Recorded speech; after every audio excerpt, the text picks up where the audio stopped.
Sisi kama wachezaji kwa ujumla tuko tayari kuelekea mchezo wetu wa kesho.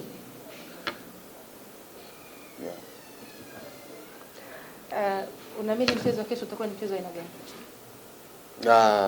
Mchezo wa kesho utakuwa mgumu kwa sababu tunajua KMC ni timu ambayo sio dhaifu, japokuwa yapo mkiani, lakini haiwezi kuja kuwa dhaifu, lakini tunaamini mchezo utakuwa mgumu. Kwa hiyo sisi kama wachezaji tumejipanga vizuri kusikiana kwa yale ambayo mwalimu ametuelekeza ili kuweza kuyafanyia kazi kuweza kupata matokeo. Shukrani sana. Sisi kama wachezaji ambao tumesalia, jukumu letu ni kuweza kuipambania klabu. Kwa hiyo tunaombea na wenzetu ambao wamepata majeruhi waweze kulikava na waweze kurudi kwa haraka. Luchu, zungumza na mashabiki wa Simba ukiwaalika uwanjani.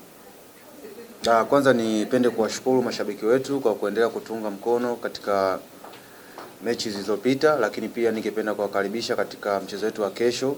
Mchezo wa kesho ni muhimu sana, kwa hiyo tunahitaji support yetu. Tunaomba waweze kufika kwa wingi, waweze kuja kutupa support. Shukrani sana. Naam, kufikia hapo